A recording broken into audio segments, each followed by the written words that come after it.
diversity of agriculture in our state, from vegetable farming to cheese, ice cream, and other dairy products. Dairy continues to be the big economic driver in Vermont agriculture. It brings in $2.2 billion in economic activity to Vermont every year. To find out more, my first guest today is Laura Hardy from the New England Dairy and Food Council. Thanks so much for being with us. Thank you, Judy. Can you give our viewers sort of a snapshot of the state of dairy farming in Vermont? Yeah, so looking back on 2017, it was really a very challenging year for dairy farmers due to the low prices that they receive for their milk. And that's because of an oversupply of milk. And unfortunately, it's looking to be the same for 2018. While farmers can't control the supply of milk and the price that they're paid for milk, they have had some successes. So they're increasingly adopting new technology like robots. It allows the cow to milk on their own schedule, reduces stress on the farmer to find workers. There's also the much-loved UVM Dairy Bar in the Davis Center that reopened, great partnership with our dairy co-ops. And then the new generation is really embracing farming, like Katie Lawyer-Hale, who's a millennial and a partner on her farm, Jarvis Family Farm in Enosburg, and they'll be hosting Vermont Breakfast on the Farm in June. Lovely. Well, what are some of the top products that Vermont consumers purchase from their dairy farmers? So it's no surprise that Vermonters love cheese. The average shopper in Vermont buys about 32 pounds of cheese every year, and that went up last year. The top variety is cheddar. They're catching on to new trends like Icelandic yogurt, which is like Greek yogurt, but it's even thicker, if you can imagine that, with more protein. Australian-style yogurt is made with whole milk, more creamy. And then as far as milk, average shopper bought about 33 gallons, a gallon every trip to the store, buying more chocolate milk, lactose-free, and again, that whole milk is really selling. Like with yogurt, people are seeing the health benefits and the emerging research about whole milk dairy foods. And so part of your mission at the New England Dairy and Food Council is education. What are some of the questions that you get from the public? Yeah, so again, with so many options at the grocery store, people wonder why they should even buy milk. First of all, it contains 9 essential nutrients that are essential for kids. If you're a parent, 3 of those kids are deficient in: vitamin D, calcium, and potassium. And also, it's responsibly produced by a local farmer. It has an ingredient list that you can, name off without, not being able to pronounce some words. It has no sugar, no added sugar. So it's a great local food. It's the original health drink. Yeah, it's a natural drink. Yeah. Other questions we get around manure and water quality. Farmers will tell you that manure is not a waste product, it's something to be recycled. It's a resource. Yeah, like on your garden, when you use manure, you eliminate or reduce your need to use chemical fertilizers. So farmers are leading that clean water culture with our state and federal governments and the public. One example is here in Vermont, we have 18 on-farm methane digesters, which turn manure into renewable energy, and that's actually the most per capita of any other state. Terrific. And so if people have questions that they want to ask you, you'll be here at the farm show? Yeah, we will. We also have a website, mustbethemilk.com/FAQ. And at the farm show, we've got some fun giveaways, some dairy swag, this cool cow cell phone wallet. We have a trivia wheel. You can test your knowledge. Like, do you know how many pounds of milk it takes to make 1 pound of cheese? 10? Ding, ding, ding. Okay, I may have given you a hint on that one. You did. You let me know ahead of time. Thank you. Come visit us, and we'd love to get your questions answered. Well, I want to thank you for joining us today. Thank you so much, Judy. Now, there's another educational service organization here at the Farm Show that helps support Vermont agriculture with knowledge and expertise. University of Vermont Extension faculty and staff are located in 12 offices around the state. Extension brings research-based knowledge to a wide range of Vermonters, including those in the production of dairy, maple, vegetables, fruit, and berries. Extension is also at the forefront of agricultural engineering, business planning, and environmental stewardship. Joining me now is the director of UVM Extension, Chuck Ross. Thanks so much for stopping by across the fence. Oh, great. Thanks to be here. What are some of the ways that Extension supports Vermonters and the state's economy? Well, it's interesting. Great question. We're here at the farm show with the equivalent of about 8 booths, so we're here supporting this celebration of agriculture. But I think the message I'd really want listeners to be aware of is that Extension's really about helping and supporting healthy communities. And we do that in a number of ways. We certainly are out there supporting our food entrepreneurs, understanding the new Food Safety Modernization Act, how they can comply, what practices they need to adopt to be in compliance.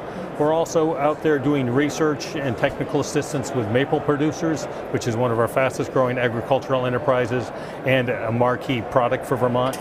And the business community, we're out there with them as well, providing tax education in the way of a tax school, providing advice on how to run their businesses, health insurance to regular insurance.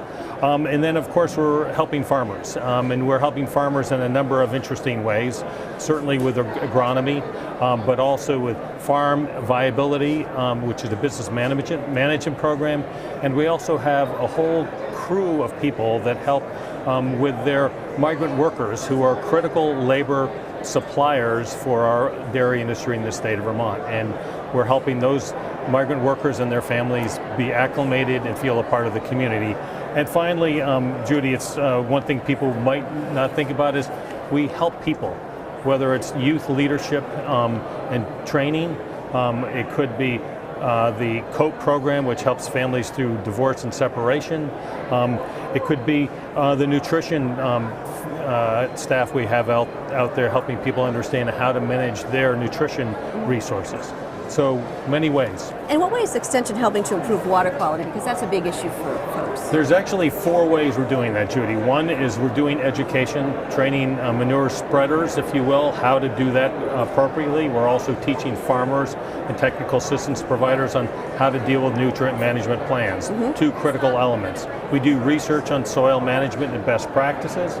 We also do a lot of technical assistance with the farmers themselves around cover crops, how to do cover crops, no-till, conservation tillage, precision agriculture, and rotational grazing. And then last, again, the farm viability program, where we help them with business management so they actually know and are better at running the business side of their farm. And a good, well-run farm that is more profitable is more capable of dealing with water quality issues. Are we seeing improvements in our water quality as a result of some of these highlights, things you've highlighted? Yeah, the short answer is yes. Specifically, it will depend upon when and where you look. But I think it's important to reflect back that we're in a challenging moment in our time right now that was constructed, if you will, over 50 to 70 years of different practices that have contributed to the water quality problem. The agriculture community is fully engaged in addressing this issue, and I think we're starting to see the changes on the tributaries. It's going to be a while before we see significant changes in places like Lake Champlain because it's just such a massive ecosystem. Right. And so you've been coming to the Farm Show for years as a farmer, as a lawmaker, as a former Secretary of Agriculture, now Director of Extension. Through your various lenses, what's the Farm Show today? You know, it's in many ways the same thing it's always been. It's a celebration of agriculture and its important place in the culture and the community of Vermont. You know, you look around here and you see people have been coming for 50 years and you see people are here for the first time. You see farmers, you see consumers, and you see just interested citizens. It's really a wonderful place to network and see the vitality and vibrancy that agriculture brings to our state. Chuck, thank you so much for joining us. Thank you. Over the next couple of days, there will be all kinds of food products at the Farm Show. One of those products is pure Vermont maple. Maple producers from all over the state have submitted syrup and maple products to the judges, and before the Farm Show's over, blue ribbons will be awarded to the best maple cream, fudge, and syrup. Let's hear from the UVM Extension maple specialist about judging the color of maple syrup. The flavor of maple syrup is what sets it apart from all other sweeteners. Flavor is also the most subjective and potentially challenging category of grading maple syrup. Some individuals are better than others at tasting flavor. This can be the result of experience tasting syrup or simply having more sensitive taste buds. The vast majority of maple syrup produced is the high-quality product consumers expect. Occasionally, however, some batches of syrup can have an off flavor.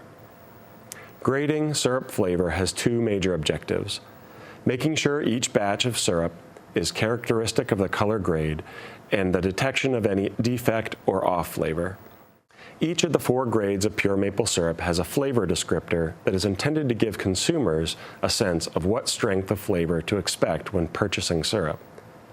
Generally speaking, syrup flavor strength increases as color darkens. While there are times when this is not the case, for the most part, the darker the syrup, the stronger the taste. Syrup flavor will gradually lose its strength over time. Unlike the color grades of syrup, there are no precise breakpoints in flavor grade. Golden Delicate syrup has a delicately sweet original maple flavor. Amber Rich syrup has a flavor which is more pronounced than that of Golden Delicate, but which is not strong or unpleasant. Dark, strong syrup may have a flavor which is stronger than that of Amber Rich, but which is not sharp, bitter, buddy, or off-flavored.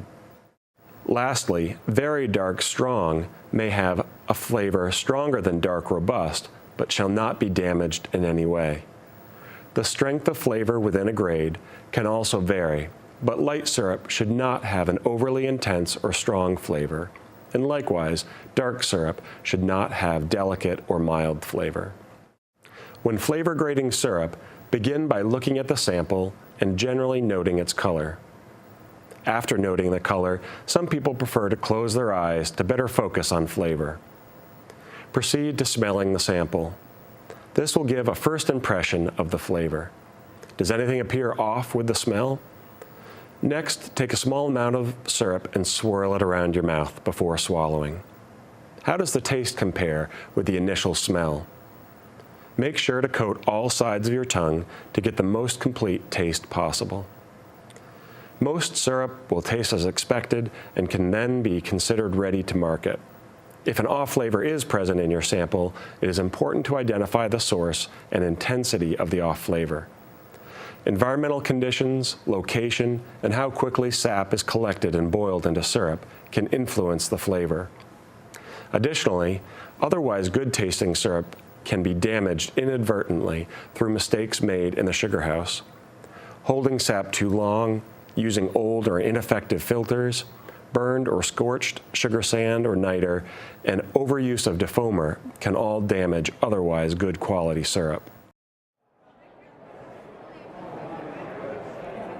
Of course, maple is only one of the many Vermont products here at the Farm Show. And to find out what else is happening at the Farm Show between now and Thursday afternoon, I'm joined by Jackie Folsom, the Vice President of the Farm Show. Good to see you again, Jackie. Hey, Judy.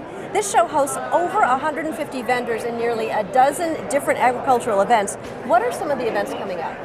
Well, today, of course, we're just finishing up with the Vermont Beekeepers Association annual meeting and the Vermont New Hampshire Christmas tree meeting. Tomorrow is our big day. We begin at 8:30 in the morning, and we have a lot of FFA come in. So the Blue Jackets fill the building, and it's great to see the youth and the future of this industry. And then Consumer Night is tomorrow night. We have about 50 vendors coming in to a farmer's market, and the Capital Cook-Off, which includes the House and Senate Ag Committees and the Agency of Agriculture. A lot of smack talk going on between all those people. The agency's won quite often over the last couple years, so they're looking to even the score. So you're also doing something called the Job Fair on the Floor. Tell us how that works. Well, this is the first year we've tried it. We've got about a dozen of our vendors that have made available career opportunity discussions for people who come in. There's a list at the front desk that people can pick up, and they're also marked with a sign. And it's very exciting to have folks talk to other people about careers in agriculture. Mm-hmm. And so give us quickly a recap of some of the professional associations that are part of the Farm Show. Well, we have the beekeepers and the Christmas tree folks.